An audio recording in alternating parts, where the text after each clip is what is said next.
Carrie Kopnick, and I serve the Chaplaincy Institute as our community minister and in a couple of other various roles. So glad you joined us today for ChI Talks. This is a monthly event that explores facets of spirituality through an interfaith lens with the ChI Interfaith. Join us every month on the third Tuesday at 4 p.m. Pacific. We're recording our session today, so if you wish not to be on camera, go ahead and turn off your camera. And we'll have time at the end of our session for questions, but I think pop your questions in the chat anytime. The Chaplaincy Institute, let me tell you a little bit about who we are. We provide education for those seeking to serve in many different kinds of ministry: hospitals, hospices, disaster, prisons, corporations, military, for activists, and in our spiritual direction certificate program. The community, ChI is the oldest interfaith community and the most respected interfaith community in the United States. Our ordination or faith group endorsement is recommended by the Association of Professional Chaplains, the Veterans Administration, and the military. Thanks so much for joining us today. I'm going to take just a minute to introduce our speakers. And Annalouiza, I think, is joining us, but isn't quite here yet. So let me start with beloved Seth, who's just about to be ordained. Seth Samuels is a performer turned social scientist turned interfaith spiritual leader. His podcast, The Good World, is available on YouTube and on every podcast platform he knows about. Please tell him if you can't find it. Seth has found that the greatest truths live at the crossroads where our many diverse traditions meet. Interfaith practice helps deepen his Judaism, his Buddhism, his Sufism, his Gnosticism, his humanism, and his connection to the infinite wonders around us. His college thesis advisor once said, "Two roads diverged in the wood, and Seth took both of them." Seth takes great joy in continuing to live into that statement. We've also got with us today Reverend Wakil David Matthews. I never remember the David. Wakil Matthews. Reverend Wakil David Matthews is an interfaith minister ordained through the Sufi Ruhaniyat. How do you say that, Wakil? Ruhaniyat. Ruhaniyat, through the Sufi Ruhaniyat International Order, a universalist and ecumenical Sufi organization. He has dedicated himself to working with those who are engaged with end-of-life work, as well as those who are engaged in social activism. He works with folks from any spiritual or religious background or who identify as spiritual but not religious. His sanctuary and place of worship is the forest. And Wakil is the ChI spiritual director, as well as being ordained by the Sufi Ruhaniyat. And then joining us, I think eventually, oh, there she is. And here with us today is Reverend Annalouiza Armendariz. Reverend Mother Annalouiza's role as an interfaith chaplain stems from a deep commitment to life and death honed since childhood. She started honoring the deceased early, burying pets and wild animals, countering her parents' advice to discard them. This early practice, along with coping with personal losses and environmental changes, shaped her understanding of grief and the significance of acknowledging both life and sorrow. Thank you so much for being with us here today to share, friends. I'm going to invite Wakil to open us with a blessing. This is I'd say a version of a prayer that Hazrat Inayat Khan brought to the Sufis when he came from India in the early 1900s. And because of my lack of orthodoxy, if you have heard it before, you won't recognize it. But maybe you will. So let's just take a few breaths. Find your feet. Notice your connections to the ancestors and to the earth.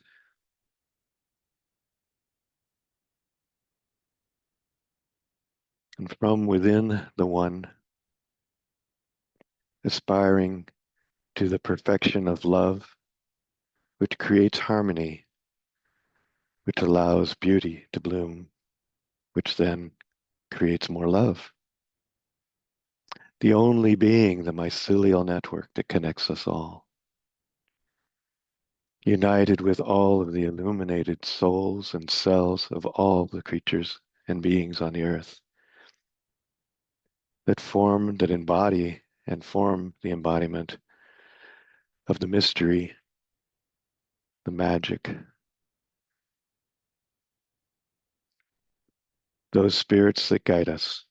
And this is an invocation and gratitude to those spirits, those ancestors, inviting them to walk with us today, to guide us today.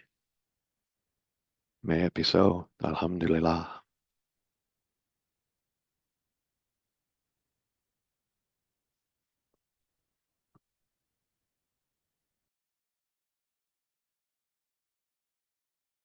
Thank you so much, Wakil.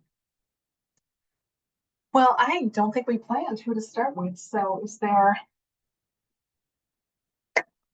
Wakil and Annalouiza? Do you want to go first? Go ahead, Annalouiza, you're on. Thank you for your patience with me. Well, hello, community.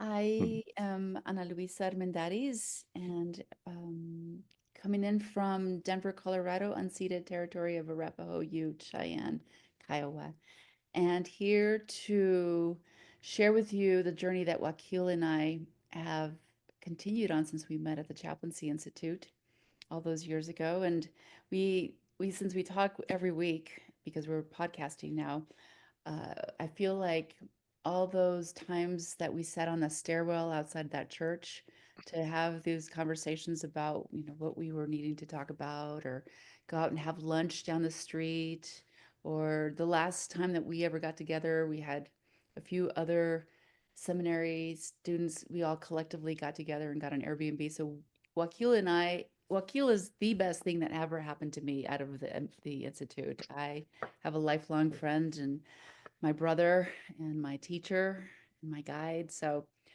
yes, the talk about death and dying actually began way long ago when we shared on the back steps of the church where we were taking our classes. And we always had a very, I guess, a deep, comfortable sense about death and dying that continued into the pandemic. He was working on his practicum at a hospice, and I was writing an advanced care directive plan book.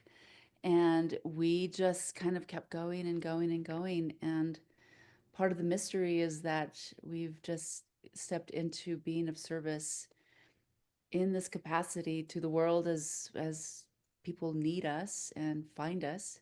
And yeah, that's the beginning origins of the End of Life Conversations podcast. Yeah, and I think I remember the time we were having one of these. We met very regularly to talk about Sufism and everything and all this stuff. And at one point, I remember you saying we should do a podcast. People don't talk about this enough, right? And at the time, I thought, whoa, that's a crazy idea. But then one of my local community education things came up with a podcast class, and so I think I called you up, said, I just took a class, we're doing it.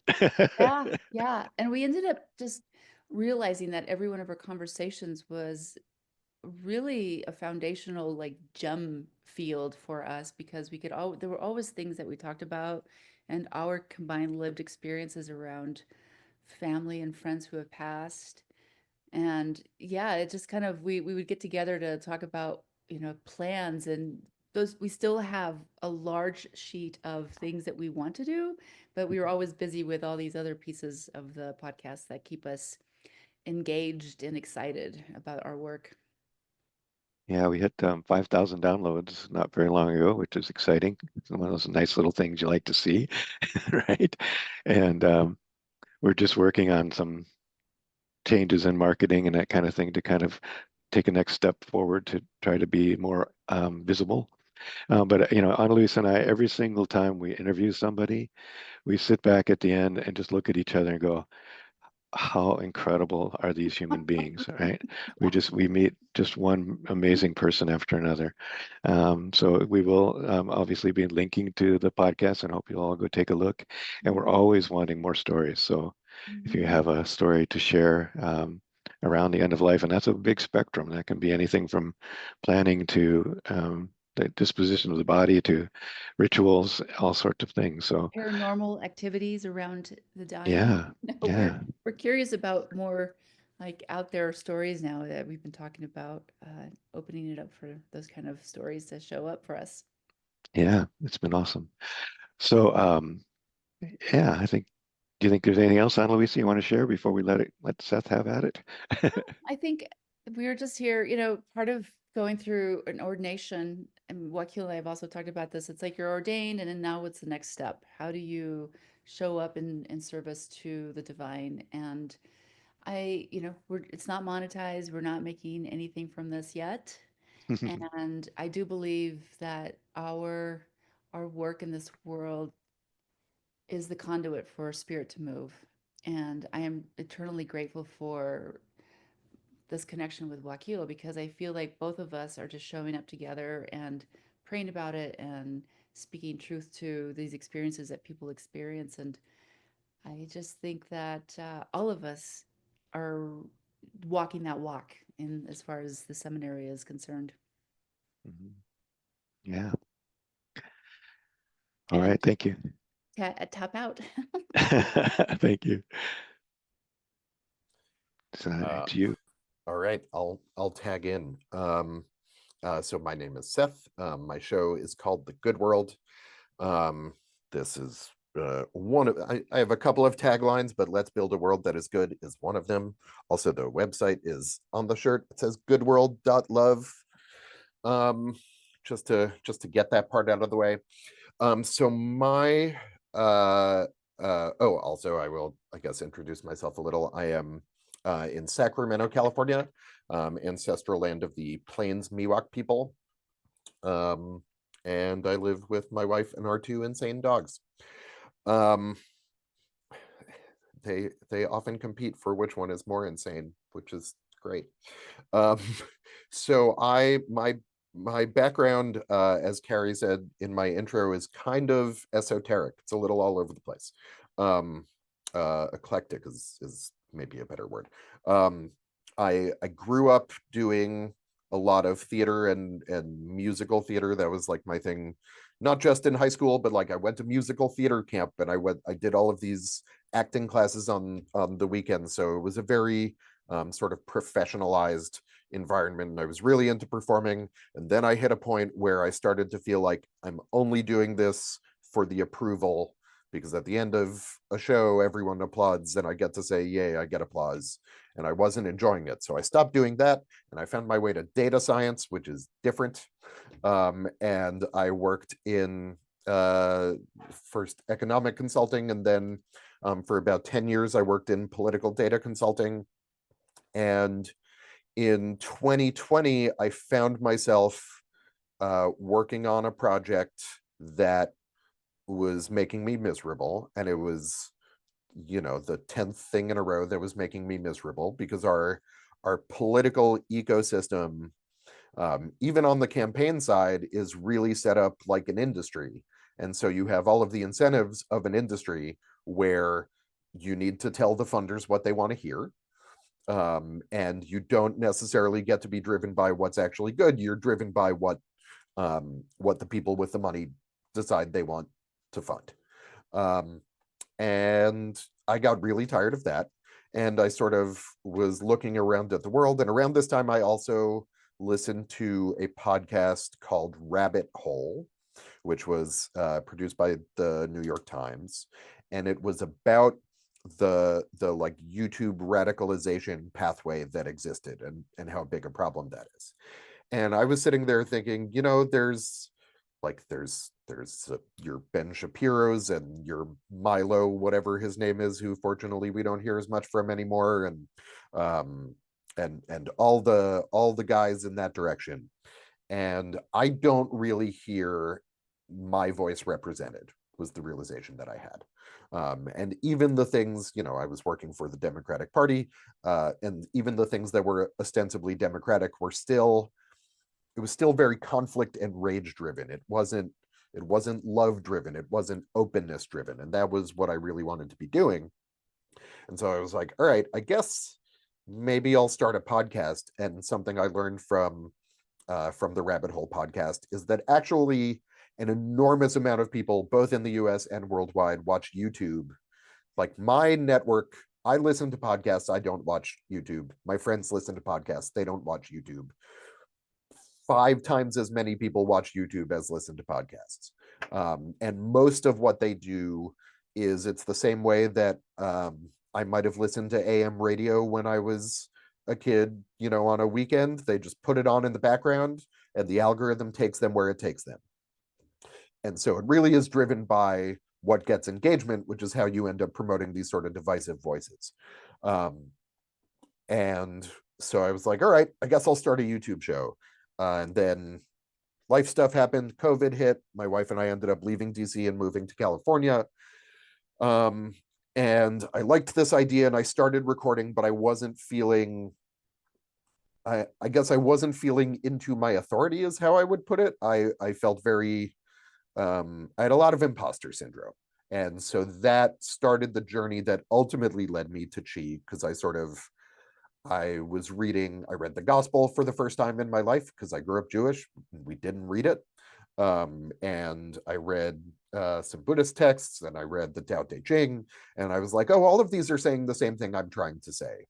And so I realized that I wanted to sort of move in the direction of ministry. And so my like elevator pitch for the show is that it's Mr. Rogers for adults. Or really, as Wakil and Annalouiza put it, I have a lot of ideas for things that I would like to do. And the full version of all of the things I would like to do really feels a lot more like Mr. Rogers for adults. Right now, I'm really just trying to build up the habit of making the thing every week, even when I don't feel like it, which is a really annoying barrier to overcome, but I do it anyway, or at least I have been. And that is sort of what I am doing. I made some notes here and they're way too long, so I don't really need to get into most of this stuff. Just about like tools that I use and things. Yeah, I mean, I'm really, at some point I learned, after I had come up with the idea of Mr. Rogers for adults, I learned that Mr. Rogers was an ordained minister, I think Presbyterian, although I'm seeing at least one nod from Annalouiza, so we're going to say yes, Presbyterian. And like Mr. Rogers, I think my ministry is working best when people don't realize they're being ministered to, when I'm just talking about my values and connecting. And so that's what I'm trying to do. And I spent a lot of time and energy and in some cases money putting it off and being like, well, I can't start until I have the right microphone. And well, I need to make this, curtain background and I need a theme song. And I edited a 60-second theme song and then realized that's too long for a theme song. So I cut it in half and it's 30 seconds. But I did all of this work to sort of avoid starting the thing. And part of what I realized through the process of seminary was that, I was never going to be ready if I didn't just let myself decide I was ready. And so here I am. I also actually recently just passed 5,000 views. I didn't even realize that, but when you mentioned it, I decided to look it up. And I don't even know how many videos. Oh, I have 51 videos. Guess I have had my 50th video now also. Yeah, and that feels like enough to start with, and we can go from there. Thank you so much, both of you. I have 4 million questions, but of course, this is more of a comment than a question because, I'm a religious leader, so that's what everybody says, right? When there's a minister I know named Nate Walker, and he started a bunch of nonprofits, and he's the president of 1791 Delegates, which is a nonprofit that supports First Amendment. I mean, the whatever it's called, the first 10 amendments. What is that called? Bill of Rights. Thank you, Bill of Rights. Anyway, he was a UU minister in 2014, and he taught a class. I was working at a big online church in online learning, and he taught a class about digital ministry, 2014. And he said something that has stuck with me forever. He said, religion moves on the media of its time, whether that was oral tradition papyrus, printing press, radio, TV, and I think you're doing it in podcast. And I know spiritual but not religious. We're not talking religion, but this spirituality and this awakening and this becoming. So here you are doing this beautiful ministry. And I just want to honor that here you are on the media of your time. Thank you very much. So my question really is how has this become your ministry? I know a little bit, but how you talked a little bit about it, but Seth, and you in particular, because I know a little bit of your story. And Casey, I see your hand. How has this become my ministry? Well, I think it started before I realized it was a ministry. And I sort of alluded to that, where I had the idea and I started doing it, and I had sort of fits and starts. And then I realized it was a ministry, and I was like, oh, okay, there are things, this actually is useful information because it gives me a direction that I can move in. And it's funny because I still, growing up Jewish, and also my grandparents on my mom's side were Holocaust survivors, and so Christianity, or sort of Christian, not even Christianity, but like the trappings of Christian institution, just always, I sort of feel the hairs on my neck stand up a little bit. And so even I've been getting comfortable with the idea of this is a ministry, and that's okay. And it is speaking not exclusively to a faith-based and religious audience, but including that for sure. And that's also okay. And I don't need to psych myself out based on the ways that any of this stuff has been misused. And so I talk about that some on the show, and I just sort of try to do my own thing. And I will actually borrow a quote from one of my guests, which I believe is from St. Francis. So I'm quoting Brother Freedom, quoting St. Francis. Preach the gospel wherever you go, and if necessary, use words. And that is, I mean, I'm using a lot of words because I realized at some point that I can talk for a while, and that's a skill that not everyone has, that I can just stand and talk for an hour. So I'm using a lot of words, and occasionally actions. Your podcast is an action. Thank you. Sure. And then before we get to Casey's question, Wakil, Annalouiza, do you want to answer? I mean, this is your ministry, I believe. Yeah. Anything you want to say? It is interesting to think of it that way. We were talking yesterday about that idea, that concept, and it really did come out of our hope. I mean, really, even before ChI and seminary, our feelings that what was important was for people to that this was an important part of life, that people can learn from each other and can and can work with each other and can plan with each other. We both have classes. We'll send those links to that we do about planning for end of life, and so it was just this sense that there's this bit of a taboo, and I think it's changing. We're finding that it's changing, but some people do shy away from, and even on our podcast, we'll have people tell us that their families were afraid to talk about this, don't want to talk about this. The class that I do, quite often people say, I have several people that I know that should be taking this class, but they won't even talk to me about it. And so the ministry part, I think, was really about opening that up, just making it a more normal thing to talk about. And of course, Annalouiza and I, Annalouiza always jokes she doesn't get too invited to dinner parties anymore because this is one of our favorite topics, But I think that would, Annalouiza, you're welcome to chime in and tell me what you think. But that's sort of, I think, with the ministry side of it. Yeah, it's a topic that I think Wakil and I discussed even before we started it, because we we had all these ideas of how it was going to be recorded, what we're going to do. And, I was really hesitant to make a spiritual space. I didn't want that to be kind of the foundation. I mean, it is a spiritual foundation between the two of us, but it's not something that we put out there as the thing, because we wanted to welcome all types of believers and non-believers and just all stories, right? So I I think that our ministry is the prayers that he and I do together.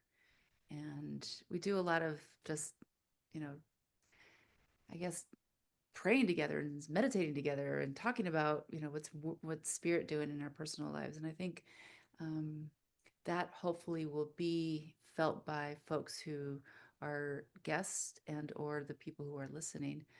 And you know, sometimes on the flip side, I kind of feel like this is more pastoral care and Mm. not necessarily just this is, you know, my mission to tell people about, you know, the good work. It's about how do I support um, the hurt and the wounded and the scared and the deniers of the next life. And part of it too is when I was doing my advanced care directive planning book with as my practicum, I had a few people who said, I don't want to talk about God because I come from a Christian home.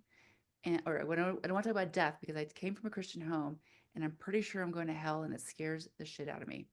And so, you know, that's when I realized like people have trepidation about this topic, which we're all coming to because there's so much uncertainty. So, you know, with those folks, I would always have a different avenue to discuss this. But Wakil and I just welcome so many different faith traditions, different people's poems. Um, you know, I think that's the pastoral care that we're inviting people to like kind of just sit in our circle and be loved on at whatever place that they're at. Yeah. I think we've discovered that the antidote to despair is wonder. And so we really work toward, you know, opening up that curiosity. What is, you know, what is going to come next? We don't know. That's the first thing we know is that we don't know anything, but that we can work together to just have that curiosity and that wonder about what's going to happen next. So, yeah, thank you. Thank you. Thank you. Casey, what have you got to say? Well, first I want to thank you, Carrie, for that wonderful quotation. I just wrote down that our ministry is in the media of our time. Yeah. And thank you for that. And thank you, all three of you, for doing this amazing work in the world. I'm so excited to tune into your podcasts. And I have lots of ideas percolating, and I realize that I have no clue about step one. Like, can you talk to us a little bit about, well, if you want to try this, how do you start? It helps to have a best friend to do it with. I was going to say, sort of like Seth, you go out and buy everything. No. Well, I really I think the best help for me was this class that I took. It was a continuing ed class on starting a podcast, right? And it gave us a lot of good information about online tools that we could use, you know, for editing and for recording and those kind of things. I know Seth has a list of ones that he's used. I have some too. We could put some of those maybe in the links that we send out. Most of them charge some amount, but not a whole lot. And you can also get free versions of a lot of things too. The better ones charge money, but like the one we use called Riverside for our recordings, we discovered after a while, and you can hear the difference if you listen to some of the first things we did, which we did on Zoom and edited ourselves. And then at some point we found this Riverside.fm site, which is a recording app specifically for podcasts, and it does a wonderful job and it cleans up the language, and AI gets in there and will clean up everything, help you, you know, begin your editing process. And then the other brilliant move we made is we hired a young man to be our editor. So, because that's a big part of, you know, now Seth, I don't know, you could speak to this. I don't know if it's different when you're doing it live, but for us, we record and we don't do video. We do video for a few of our things, but most of them are just audio. And so we have somebody come in and do a lot of editing for us, which is really takes a long time. And I'm so glad that our friend Sam has taken over that job for us. That's a couple of things, but we're welcome to, like I said, we'll send some links about some of the tools we've used, and good microphones are important. um, And you I can do it. noticed, Wakil, that you sound really good. Like, what is it that's making your voice sound so good right now? Well, I'm just using He my always sounds like that. Thank you, Seth. Yeah, I mean, people have said, Annalouiza and I have these wonderful radio voices, right? So, Yeah. and I guess that's true, but yeah, we have a good face for radio. Um, Well, we speaking of media, like I have my radio broadcasting license from the 80s too. So didn't you have one too? yeah, I did do that. Yeah, I did that long time ago. yeah, broadcasting. Yeah, and radio. What was it? Somebody's. It was it was one of the first things I did out of high school is I went to broadcasting school, Mhm. and then thought, nah, I don't want to do that. That sounds painful. But anyway, so it's all up. Yeah, circle, yeah. But yeah, I And think also, those kind of things, the tools, the equipment. I've got a light up here that helps with lighting. All that's important. And one of the things we've really learned is to take time, if possible, ahead of time with our guests and have them come on and check their lighting and their sound. And when we don't do that, we've had a few times where people came on and couldn't hear them, wouldn't work. We spent the first 20 minutes trying to get their technology to work. Um, we actually had one that we're still working on trying to get his technology to work so we can bring him back. We had to cancel because he couldn't get there.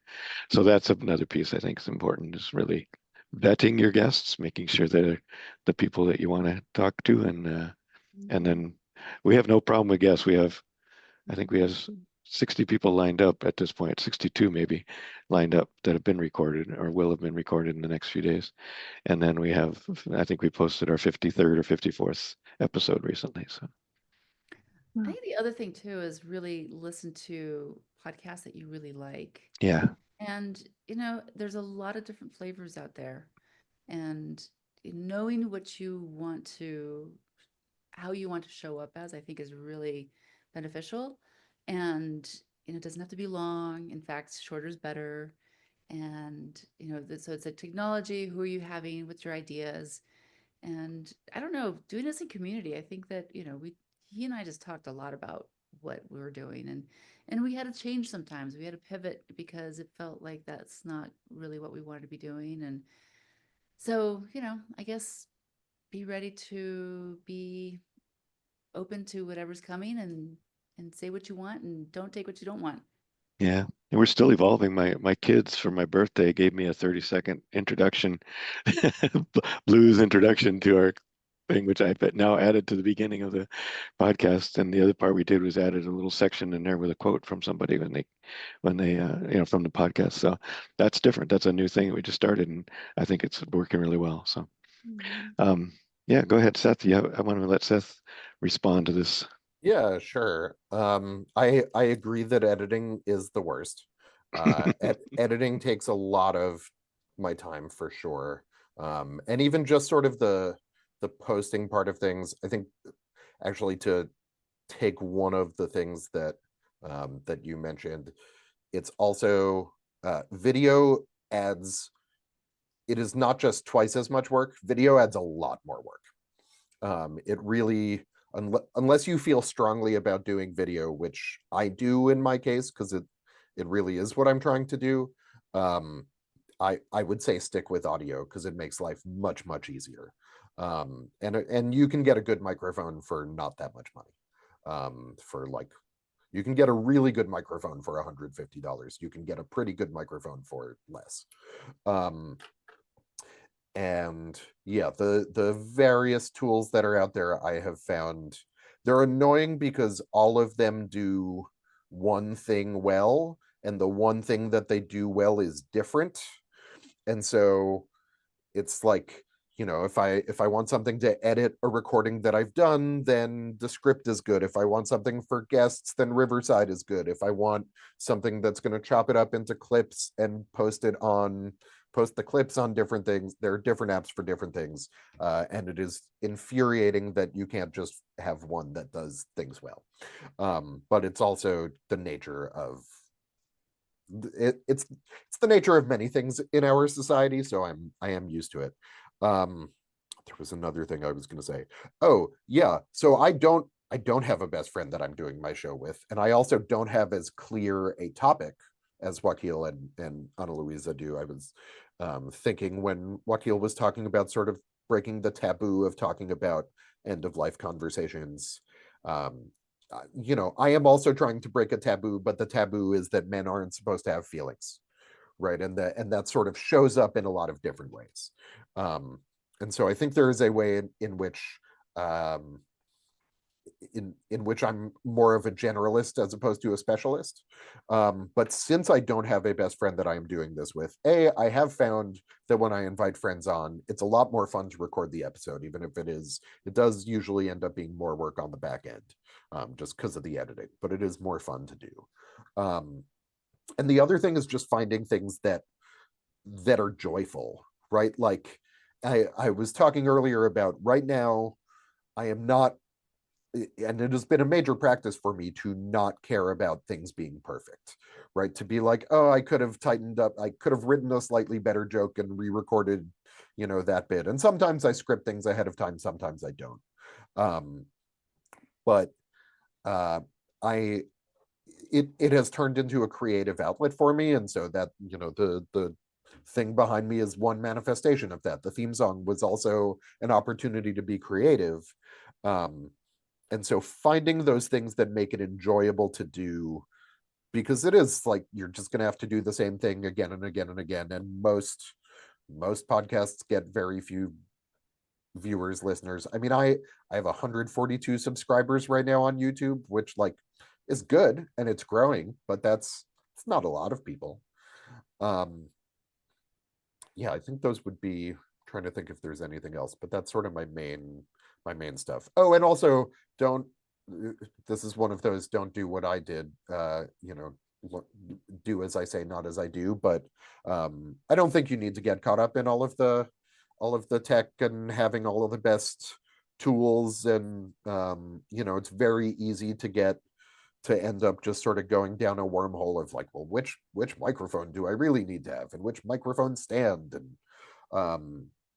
and the most important thing is just the repetition. It's just making things and continuing to make things.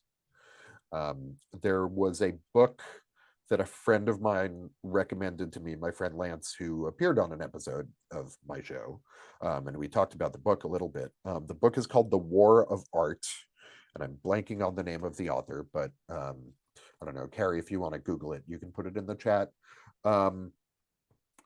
Get it, the War of Art, not the Art of War.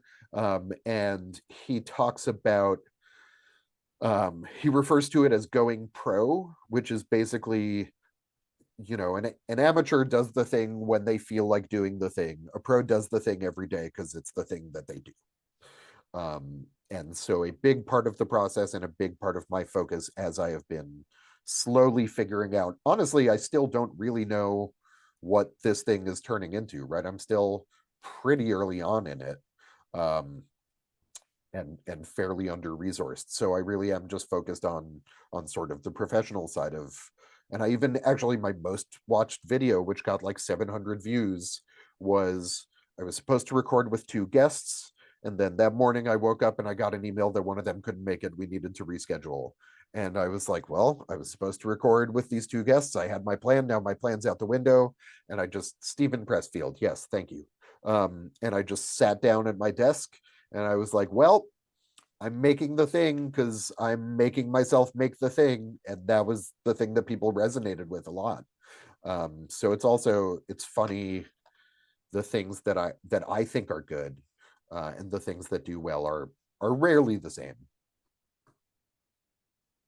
Oh, thank you. Thank you, all 3 of you, so much. That's so helpful. And I have a feeling you're going to have a lot more subscribers after today. Many thanks. Sally says in the chat, thank you, Casey. Sally says in the chat, what is the most helpful suggestion a guest has provided, and what was the most surprising sharing of a guest?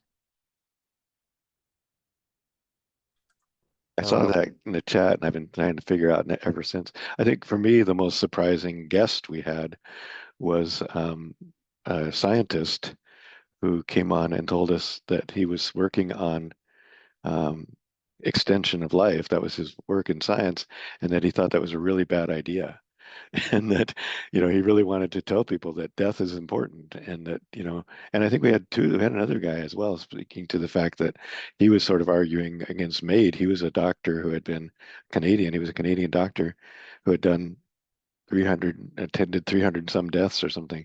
And he said, death is an important part of your life, and the things that happen in the death process are important. And he wasn't saying you shouldn't do MAID. I'm sorry, MAID is medical assistance in dying. And we've had several guests come and talk about that, and about it's a beautiful thing in many cases. So he wasn't saying you shouldn't do that, but he was just saying he wanted people to recognize that that whole process, the dying process, is an incredibly profound and beautiful process. So those two things I think were kind of counterintuitive, that we should not extend life because life has a reason for ending when it does. And that maybe you should think about, whether you want to actually um, not, avoid the whole process of dying. Anything else that you can think of? Yeah, there's a lot of folks we've had so many great interactions with, but I was just thinking about Margaret Johnson early on. Yeah. And the reason she became important is that I met this woman who is a spiritual director and like such a crazy cool life. And at 100, I saw her when she turned 103, and she was living alone. And I got to interview her. She didn't have Wi-Fi, so it was just me in her apartment. But what I loved about that story is that I also got to attend her funeral like a month later, and sharing her voice with her community and her family was such a gift for me, because she was seriously one of the coolest ladies I've ever met. Yeah, And that was an awesome episode. yeah, and so I love how, we don't have oral traditions where people get to learn the stories and pass them on face to face, but we have collected some stories here that hopefully others who love and cherish these people will get to listen to them down the road too. Yeah. Yeah, we mentioned right before we got on that I had visited my friend Bodhi, who was my inspiration for this whole thing, who lives in Maui. And he had a wonderful studio where he does work, and the people who work there were saying they want to start using that studio for people to be able to come in and do their legacy letters on video to share with their families after they die. Legacy letters, I talk about it in the training I do. I think Annalouiza does as well. Just in the Jewish tradition, it's called an ethical will, and it's basically just telling your beloveds what you would like them to hear, what you'd like to share with them, the things you wish somebody would have told you, and that kind of thing. So it's a really beautiful practice. Lisa. Yeah. Before Lisa, Seth, you want to answer that one? I'm sorry, Lisa, I interrupt you. Do you want to talk about? Sure. Okay. Well, I was also going to say one of my favorite things about ChI is how often I learn things about Judaism that I never learned growing up Jewish. So thank you for that, Wakil. And they're usually like the things that I like the most and connect to the most, which tells you something about the flavor of Judaism I grew up with. But anyway, I've only had 3 episodes with guests. Most of my episodes have been just solo episodes. So I can't think of anything that is a surprising was it question or suggestion or surprising sharing. But the most helpful suggestion, I mean, part of it was the turn pro, dude, just focus on doing the thing. But along with that, it was that same episode. So it was 2 of my friends, Lance Rubin, who's he's a fiction writer, and he also writes music, and he and I know each other from theater camp, and Naomi Ekperigan, who's a stand-up comedian who is a friend of mine from college. And we were talking about failure and rejection and the importance of getting comfortable with failure and rejection as part of the process. If you're not failing, if you're not getting rejected, then you're not actually, like, you're probably not trying. And you're almost certainly not making things frequently enough. I mean, you know, it depends. I guess there are people. Well, I was going to say another friend of mine from college, Lin-Manuel Miranda, but In the Heights went through a lot of different iterations before it made it to Broadway. Okay, And wait. I saw some of them. Friend of yours from college is Lin-Manuel Miranda. Is that what you just said? That is what I said. Wesleyan Oh my in the early gosh. 2000s was a crazy place. Okay. I want to do an episode about it, and I don't know how to do it without being too name droppy, because it's just like it's like here are all of my friends who have like, you know, won Grammys and Emmys and Oscars, and yeah, I was in Lynn's senior thesis. Maybe if my show gets big enough someday, he'll come on and talk about it. It was not. The music was great. It was not his best work, and he would say that too. But anyway, even people who are as who make things that are as successful as that, like there's a lot of work that goes into it, and there's a lot of not just work. There's a lot of trial and error that goes into it, and so the importance, the suggestion from Naomi, because she was talking about, you know, she was doing stand-up in New York City in her 20s, and like sometimes when you're doing stand-up, you just bomb. That's like a very, very common experience for every stand-up comic, and it's part of it. It's part of how you get better, and it's also part of how you find a place to not be driven by your audience. And so that's part of it for me, right? If you're going up in front of an audience and they think, and you're a comedian, and they don't think you're funny, then to get up in front of an audience the next day, you have to have a motivation other than wanting to please people. And so there is a connection there between getting comfortable with failure and finding your own intrinsic motivations that I think is important. Thank you. Lisa, I cut you off. I'll forgive you. I have a question for Wakil and Annalouiza, and maybe Annalouiza, you answered this. The 100-year-old woman, was the interview then on your podcast? And my question is, have you had someone who is in their dying process window on the podcast live? Not live. I mean, we had Margaret. I didn't see it coming that she was going to pass, but she did pass. Mm-hmm. We've never, I recorded somebody that I supported during their medical aid and dying transition. And we've not ever put that on the air. It's kind of like it's stockpiled back here for a later time, but I haven't done that one. We haven't put that one out yet. Yeah, I was curious because as a death doula myself, I listened to your podcast with the doulas, which I thought was amazing. I think that was pretty recent, one of the recent ones. And someone I'm working with, she does some YouTube work and she does some writing, and I was just sitting here going, oh, I wonder if you've ever had someone who's in that window willing to talk about what they're experiencing. Yeah, I did. And I still have to figure it. So that's the other thing with technology and being a single mom and having finite time. I did videotape and audio tape somebody's transition, and she gave me permission, and she was very happy to share the journey with everyone.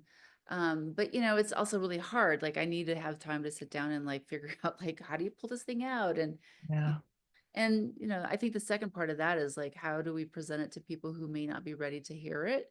There are people who are ready to hear it, but you know, there's a lot of things to consider, and I'm sure Wakil and I will sit down and try to get that all put together. And yeah, I think some people are, some people aren't, but I'm always in there trying to support people as they need to be supported. Right. Yeah. Yeah. And I think that, you know, people come to this podcast like yourself, Lisa, that they know what we're talking about. You know, they're here for that reason. So it was funny. One thing that Seth said that I wanted to just reflect back on is the idea of you have to fail. Sometimes you have to be willing to fail. Sophie Strand has a new book. If you're not familiar with her, I recommend her highly. It's called Body as a Doorway. And in that book, one of the things she says, it really struck me, really resonated was failure is the doorway to evolution. And she's got biological examples of that, that things have failed to digest, basically. They've failed to, and that's her, she's had a digestive disorder for most of her life. She said that she recognized that failure to digest is what creates new things and has caused new things to evolve over time, biologically. And then she compares that, uses that as a metaphor for just what Seth was saying. You have to keep being willing to be in that space of not knowing and mystery and making mistakes in order to keep evolving into something else. And Lisa, you got to hear the very first episode that I put my kids recording Yes. on. Yeah, I remember you mentioning that. Yeah. Yeah, I think, something I would like to just offer up to both of you podcasters is, go ahead and ask the people that are famous, drop the names, ask them to come on your podcast. Don't be, the worst they can say is no. And they can bring a hell of a lot of people if they're authors and, they're famous. So, well, Wakil just kind of connected us to a kind of a superstar. Yeah, took a long time, but Mirabai Starr was one of the people we just interviewed, so she'll be on. Yeah, it took a year for her to finally say, okay, I'm going to do this for you. And she said at the beginning when we were talking to her, I don't do this stuff, I don't have time, but for you, I'll do it. Which made me feel like, oh God, what a blessing. Is she also promoting it? Oh yeah, she will Good. when it comes out. Yeah. Yeah. Yeah, and we've had a few really good authors come on and promote their stuff, and we do see a big bump in the people listening when that happens.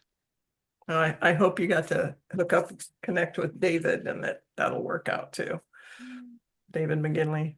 I also want to say that I love the idea of prospering with this media, but I also want like the unheard voice to come on too. I think my kids constantly rant about like, we're tired of like listening to, death workers. Why don't you just get some rando to talk about what their death, process is without them having like an official title. And I keep thinking like, I'm gonna have these kids on there because they should just talk, because everybody's voices are important. And everybody's voices are important to me. Yeah. I will totally echo that. Honestly, one of my original versions of this idea, which I still like, is just like, I have a lot of friends who are interesting. They're not famous. They have interesting stuff to say. I think people should hear from them. That said, Lance and Naomi are both not necessarily names that would be known in the ChI community, but like they both have their audiences for sure. Yeah, and there are gradations of people I could ask, but I there's a sort of a roadmap in my head of like, when do I want to call in this favor, right? Because I don't, they just get, the number of texts that Lynn must get every day is probably insane.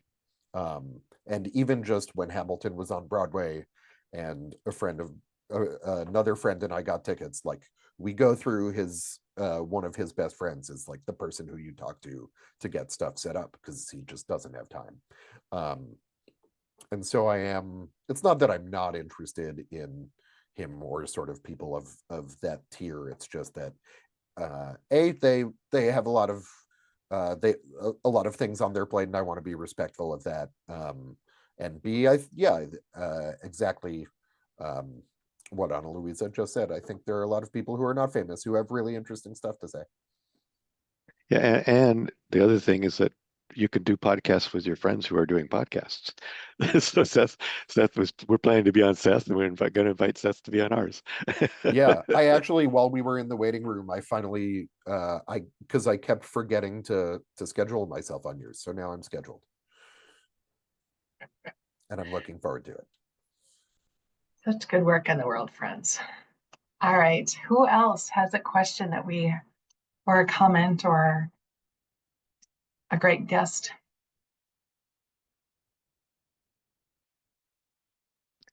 And you're all invited to come tell us your story, by the way.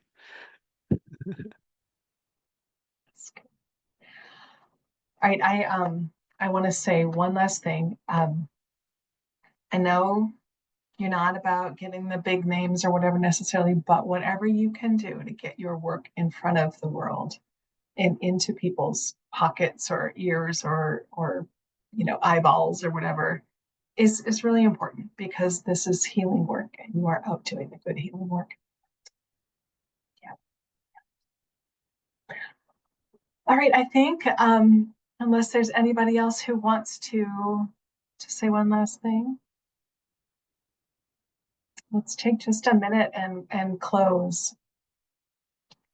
I invite you to put your hand on your heart or your hand on your belly. And let's reach out our energy to this beautiful gathered community here, a circle of seekers traveling together.